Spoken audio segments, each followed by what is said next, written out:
Hey there, Coach Mike here to talk about one very important topic, CrossFit vocabulary. Look, I get it. When you walk in, you come, you look at the workout on the board, and you might not even understand this whole WOD word, let alone everything else underneath. That's okay, it's kind of part of the process, but consider this video your cheat sheet. So what I'm going to start you with are some of the common workout types that you'll see. So something called an AMRAP, an RFT, EMOM, Tabata, load, and then RX and scale. AMRAP stands for as many reps or rounds as possible. In that format, you simply do as many rounds as you can in a very specific time frame. I'll show you an example later. RFT simply stands for rounds for time. So we might give you, say, 3 rounds of a whole bunch of work. You go through those 3 rounds as fast as you can with, of course, great quality of movement. EMOM stands for every minute on the minute, where every single minute you do a piece of work for that minute. I'll show you an example later. Tabata is 20 seconds of work, 10 seconds of rest for 8 rounds, so it lasts for 4 minutes. Load, so 4 load simply means we're doing something for as much load as we can, so as heavy as possible. And then RX and scale, so you'll hear those terminology. So you'll see when we put on the board, there's going to be some numbers for weights and then different types of exercises. If you do the workout exactly how we have it on the board, so the same weights, the same exercises, the amount of repetitions, we call that RX or prescribed. About, I'd say, 10% or less of everyone coming in that day will do that. So most of us are going to be scaled, which simply means we're just changing something to meet our ability levels at the time. So let's take a further look into each one of these. All right, friends, the very first vocabulary word we need to know in CrossFit is WOD. Simply stands for workout of the day. As you might know, we have a different workout every single day with the occasional repeat. So we call it workout of the day. That's what WOD means. All right, let's start with the AMRAP. So once again, that means as many rounds or reps as possible. So in this case, you see AMRAP 15, which simply means we're going to set a time limit of 15 minutes. In those 15 minutes, you're going to go through 21 thrusters, 15 pull-ups, and a 9-cal bike as many times as you can, over and over and over in those 15 minutes. Now, when we look further into this workout, what you'll see is this little 95-65 next to thrusters.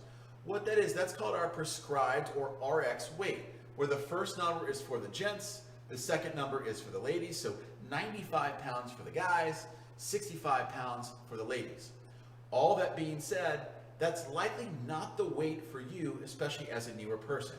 Which weight should you use? We're going to help you with that, and in fact, we even put a little video about that, but don't worry, this is at least how you read an AMRAP.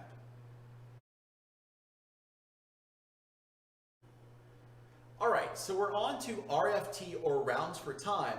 We're using the same construct of the workout of the 21, 15, 9 thrusters, pull-ups, and cal bike, except this time instead of the AMRAP, we have 3 RFT, so 3 rounds for time.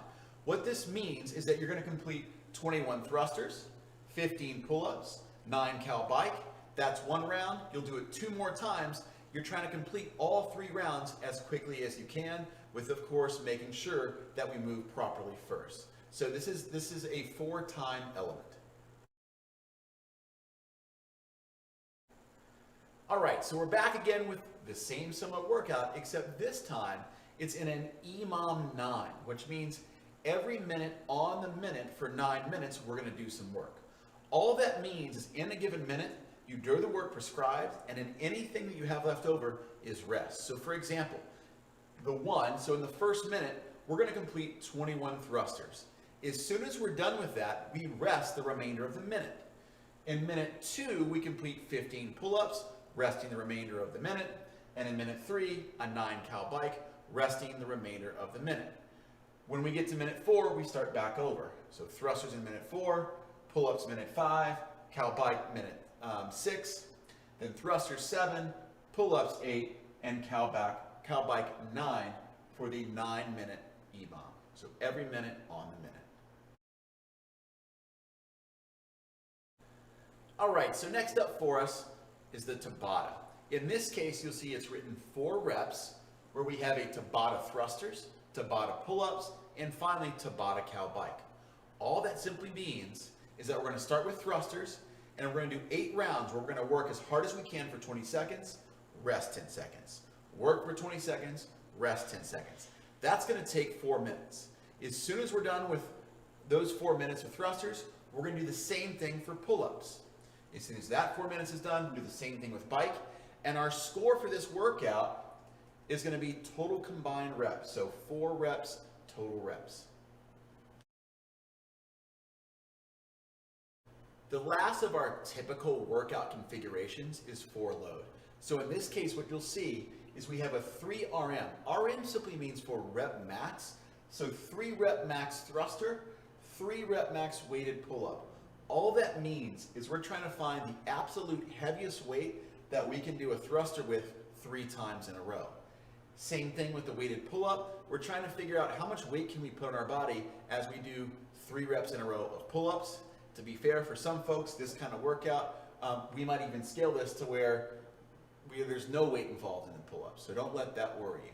But this idea of an RM, 3 rep max, that's what that stands for. Sometimes you might also see it called work up to a heavy 3. Means really the same thing for the most part. And at the end, it's a 4 load type of workout. There's one more type of workout nomenclature that's very common that I wanted to go over. And it's this example of a number dash a number dash number, and there could be a lot of numbers. But in this case, it's 21, 15, 9. All that means is we're going to do 21 of everything, then on the next time through, 15 of everything, then 9 of everything. So this workout, which is a shorter workout, it's 21 thrusters, 21 pull-ups. 15 thrusters, 15 pull-ups, 9 thrusters, 9 pull-ups, and that's assumed to be 4 times. Sometimes in our workout, we might have something called a time cap, where if we hit that time cap, we're just going to stop because we've gotten in enough work and we don't need to go further. All right, so we talked about the different types of workouts that we have. Now there's a whole nother set of lingo and really abbreviations that you'll see inside the workout. There's a lot of stuff to write as coaches, so a lot of times you'll see a little shorthand. So I want to go over what that stands for. What these movements actually are, there's actually a movement library that we've started putting together for you. So consult that, as we're not going to show that in this video. So the first thing up here is C and J. All that stands for is clean and jerk. Next up, C2B, like the actual number, or CTB, simply stands for a chest to bar pull-up. That's where our chest actually hits the bar. HRPU stands for hand release push-up. So it's just a push-up where at the very bottom we take our hands up off the floor and then put it back on the floor before pushing up. A handstand push-up means exactly what you think it does, where we're upside down and we do a push-up. They're awesome. K2E simply means knees to elbow. That's a movement where we're hanging from a pull-up bar and we bring our knees all the way up to our elbow. BMU stands for bar muscle up. That's where we're hanging from a bar and we end up all the way on top of it. That's a high-level gymnastics move that we work on over time. RMU, or a lot of times even just MU, stands for ring muscle up. If you don't see a modifier before MU, it assumes ring muscle up. And it's the same kind of concept as a bar, except we're hanging from the rings. And last but not least, we have T2B, which simply stands for toes to bar, similar to knees to elbow, except our toes come all the way up to the bar and touch the bar. Hopefully that helps. All right, our final piece of CrossFit vocabulary for you are heroes, girls, and benchmarks. So there's some special workouts in CrossFit that we really get geared up about. The first kind of section is what we call hero workouts. All these hero workouts have specific names that are named after fallen soldiers, firefighters, first responders. And so we take those with a bit of reverence because it's in memory of someone that gave up his or her life for our country or for a cause or for others. An example of this is Murph. So we do on Memorial Day this nasty workout called Murph. In general, all hero workouts are nasty as they're intended to be because it's kind of reminding you of sacrifice. So when you see those, they're special. Above the board, we even have some kind of leaderboards and stuff because we have a little fun with them. Second, there's what's called girls. We don't actually know if they're named after any specific girls, but there are some girl workouts. They're always great benchmarks. Those two can be kind of nasty. Probably the most popular one in CrossFit world is called Fran, which is 21:15:9 thrusters and pull-ups. It's super, super nasty. So yeah, enjoy that one.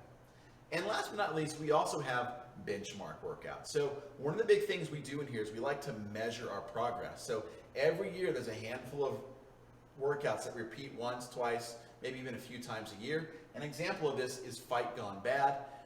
You'll come to find out exactly what that is. Enjoy.